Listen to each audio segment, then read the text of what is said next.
Esa es la gran diferencia. El pecado ya no es inevitable, ya no nos domina. Tenemos diferentes objetivos, diferentes deseos. Y el apóstol avanza en el versículo 11 que mencionamos antes y dice, el que está libre del pecado, o el que está muerto, está libre del pecado. Lo dice en algún versículo, no recuerdo cuál. Lo cual significa que ya no tenemos obligación de servir al pecado. Imagínate que yo era un esclavo y alguien pagó mi rescate a mi amo y me liberó. Entonces ya no tengo que hacer lo que el amo me decía. Ya no tengo que levantarme en la mañana y escuchar la voz de ese amo que tenía. Ya no estoy atado. Ya no estoy obligado a obedecerlo o a ser castigado. Ya no tengo que hacer lo que me dice. Ya no estoy a su disposición. Esto es lo que el apóstol está diciendo cuando dice aquí, liberados de ello. Ya no estoy bajo el dominio, la dirección, el control tirano del pecado. Estoy libre ahora. Y este es el término que utiliza aquí en este contexto de esclavitud, diciéndonos que ya no tenemos que servir como esclavos al pecado.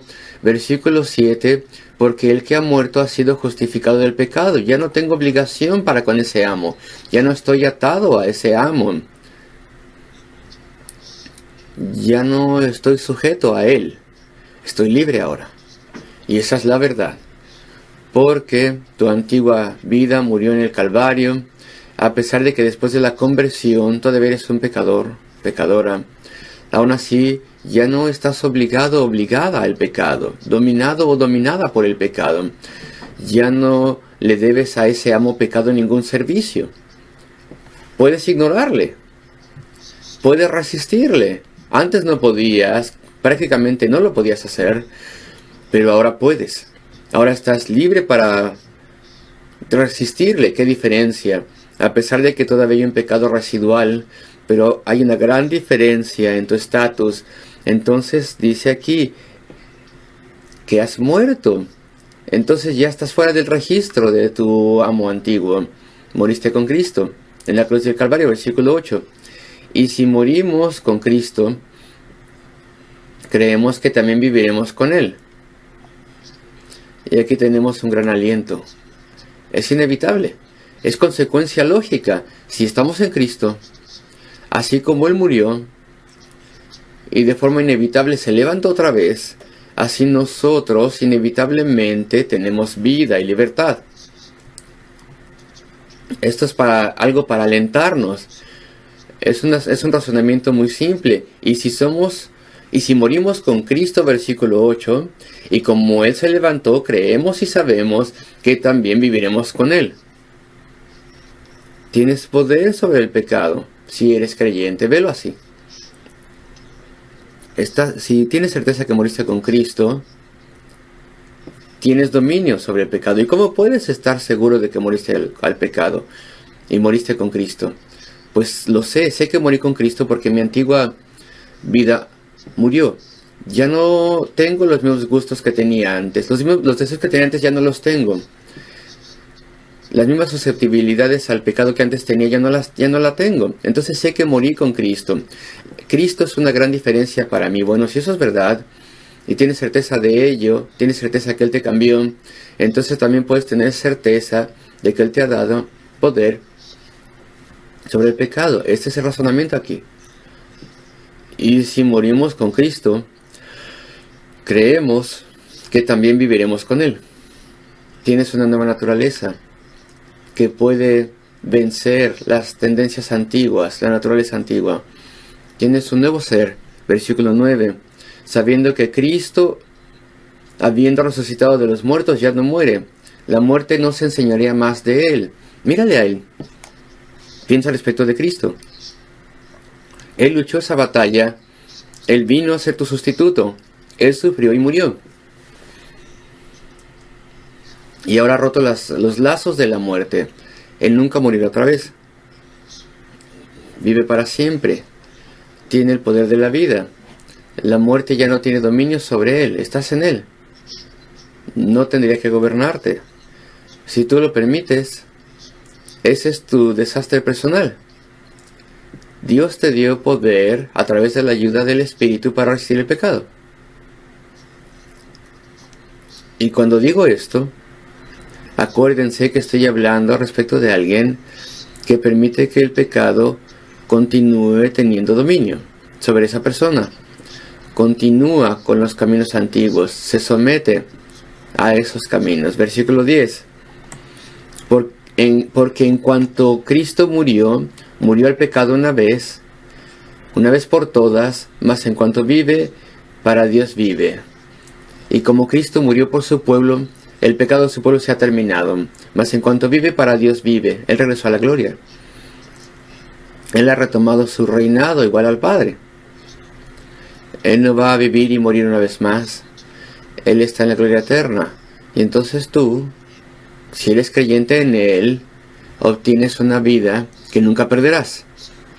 Y entonces aquí está la aplicación, versículo 11. Así también, vosotros consideraos muertos al pecado. Verdaderamente muertos al pecado, pero vivos para Dios en Cristo Jesús, Señor nuestro. Aquí les explico lo que tenemos que hacer. La tentación viene, se levanta el pecado, ¿y qué es lo que debo hacer? Bueno, me miro a mí como muerto con Cristo, o la vieja persona muerta con Cristo, y me considero a mí vivo con la nueva naturaleza. Por tanto, oraré a Dios que pueda resistir esto. No hay excusa para que me rinda a esos pecados antiguos. Tengo una nueva vida. Y lo tengo que analizar de forma espiritual, también teológica. Considera que Él murió para tomar mi pecado y mi vieja vida. Y al levantarse una vez más, me demuestra que al estar en Él recibo una nueva vida. Hay que considerar esto así, y no moriré una vez más. Ni siquiera en la muerte. Seré llevado a través de la muerte a la eternidad y al triunfo eterno. No hay necesidad de que yo me rinda al pecado. Y tengo vida y poder, y Él me dará incluso más. Entonces, versículo 11. Así también vosotros consideraos muertos al pecado. Considérate muerto al pecado. Frecuentemente hazlo así. Acuérdate de que estás en Cristo. En la cruz del Calvario estabas allí. Y en la cruz del Calvario la vieja vida fue muerta. Y la soberanía del pecado terminó. Y ahora estás vivo espiritualmente para Dios. Versículo 12. No reine entonces, por tanto, no reine pues el pecado en vuestro cuerpo mortal. Reinar. Bueno, pensemos al respecto de reyes en tiempos pasados y gobernadores en tiempos pasados, en tiempos de la Biblia. Los gobernadores, los reyes eran poderosísimos. Todo deseo era llevado a cabo. Sus oficiales del Estado lo llevaban a cabo. Y no permitas que el pecado siga teniendo reinado, dominio sobre ti, haciendo lo que antes hacía. Este es el sentido aquí. Por tanto, versículo 12, no reine por tanto el pecado en vuestro cuerpo mortal. Su reino fue quebrantado, destruido cuando moriste con Cristo en la cruz del Calvario. No deberías dejar que reine el pecado sobre ti y tenga dominio y control sobre ti. Y eso es lo que vemos. Un cristiano no planea pecar. El cristiano no desea pecar, o no debería desear pecar, ni planearlo. El cristiano no está tranquilo con el pecado. Sin embargo, el cristiano peca. ¿Cuál es la diferencia entonces? Bueno, la tentación es lanzada sobre nosotros y tal vez tontamente nos rendimos a ella y caemos. Los pecados de los cristianos, la mayoría de ellos, son cosas súbitas, repentinas, caídas repentinas, una mala reacción repentina, una excusa deshonesta repentina, un acto repentino, una tentación. Pero el pecado persistente y el planear pecar y el desear pecar, no hay ninguna necesidad para el creyente de nada de esto. Porque eso es rendirse al dominio del pecado. Versículo 12. No reine, por tanto, no reine pues el pecado en vuestro cuerpo mortal, de modo que lo obedezcáis como un esclavo que obedece a su amo, en sus concupiscencias, en sus lujurias. Versículo 13. El mismo punto, ni tampoco presentéis o rindáis. Este término es muy interesante. No os quedéis con el pecado, no estar junto al pecado, no seáis una presa fácil del pecado, no os rindáis al pecado, ni tampoco rendid vuestros miembros, las partes corporales y pasiones, agreguemos aquí, como instrumentos de justicia. La palabra que tenemos aquí, instrumentos, ¿qué significa? Bueno, nuestra traducción de la Reina Valera del 60 e incluso también la Biblia de las Américas dice instrumentos. Y la palabra griega así se utiliza en el Nuevo Testamento, como voy a decirlo ahora. Esta palabra muchas veces se utiliza como armas. Puede ser traducida así, como armas. Y en el Nuevo Testamento frecuentemente, en el griego, la palabra significa armas. Sin embargo, cada vez más me convenzo, conforme pasan los años, de que estas traducciones que dicen instrumento hacen lo correcto, porque tenemos aquí el contexto de esclavitud. Acuérdense, no tenemos un contexto de guerra, aunque podríamos incluirlo, supongo yo, pero el contexto principalmente es esclavitud. Hemos estado hablando al respecto de esclavos y estamos hablando de ello en todo esto. Este es el contexto. Entonces aquí tenemos instrumentos, implementos, utensilios de injusticia, de justicia. ¿Qué hace un esclavo? Limpia el suelo.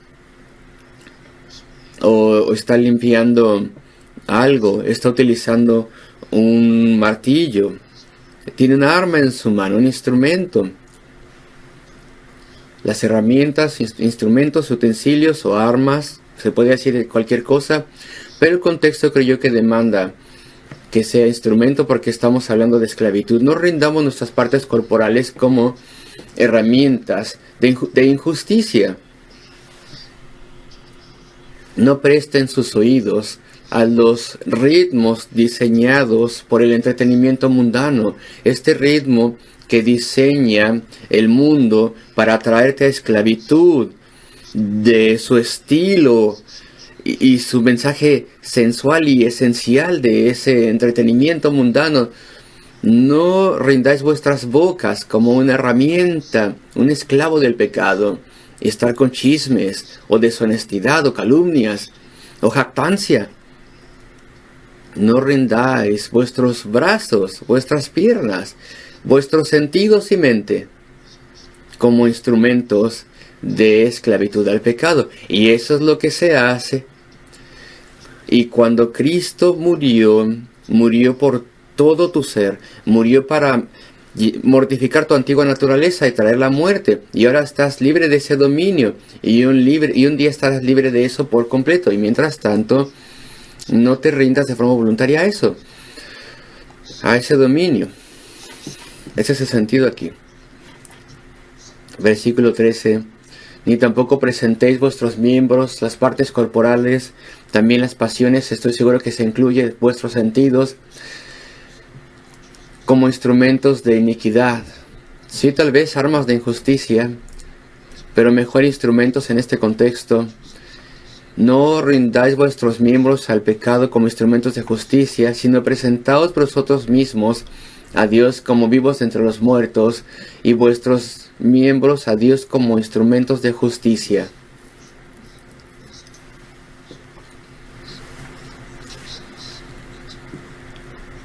Y el versículo 14. Porque el pecado no se enseñoreará de vosotros, o no tendrá dominio sobre vosotros, pues no estáis bajo la ley, sino bajo la gracia. Ahora bien, este versículo 14, que terminamos aquí, casi parece cambiar el tema, pero no lo puede cambiar. Porque el pecado no se enseñoreará de vosotros. En cierto sentido, tendríamos gozo si terminase ahí. El pecado no se enseñoreará, no tendrá dominio, control sobre vosotros, sobre ti.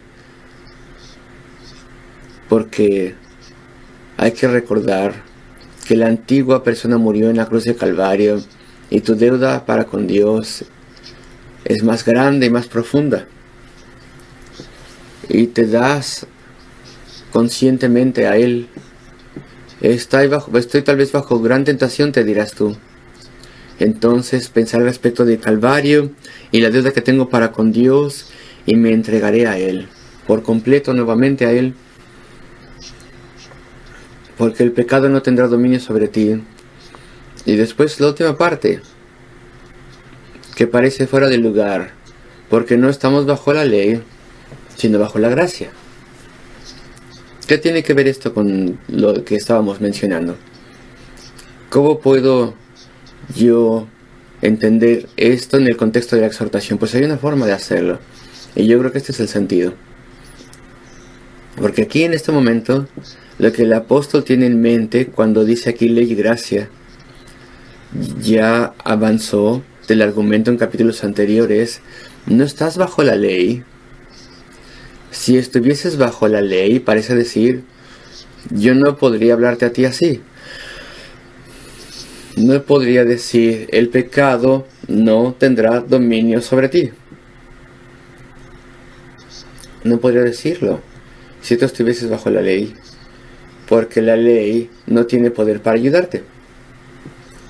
La ley es un grupo de reglas hermosas, pero no tiene adjunta a esta ley, a la ley moral de Dios, a los 10 mandamientos, no tiene algo adjunto que nos ayude a obedecer. Te da las reglas y serás juzgado por esas reglas, pero no te da la fortaleza para obedecer. Pero tú puedes asegurarte de que el pecado no gobierna tu vida, porque no estás bajo esa ley, sino que estás bajo la gracia. Y la diferencia es que con gracia viene el poder. Con gracia viene el don libre a través del favor de Dios de una nueva vida. Este don de una nueva naturaleza, este don de una nueva fortaleza, una nueva actitud para con el pecado, nuevos gustos. Y recibes todo eso libremente por la gracia de Dios. De Dios lo recibes. Y entonces puedo decirte a ti, el apóstol está queriéndonos decir, el pecado ya no te gobernará, ni es necesario que te gobierne, y caeremos si no nos excusamos, si pecamos. Y cada día de tu vida necesitas examinar tu corazón y arrepentirte de todo lo que ha salido mal, y necesitas buscar la ayuda y la fortaleza de Dios. Pero ya no más serás gobernado por el pecado. No reinará sobre ti, no será tu rey. Porque ese reinado, ese señorío ha sido quebrado en tu vida. Entonces la doctrina es que tú y con tu culpabilidad, esa culpabilidad murió en la cruz del Calvario. Y el consejo es que reflexiones respecto de ello constantemente, y entonces el pecado no te gobernará. No será tu Señor y tu amo. Vimos estas cosas hasta el versículo 14 en Romanos 6. Y que el Señor nos ayude a todos en los días venideros.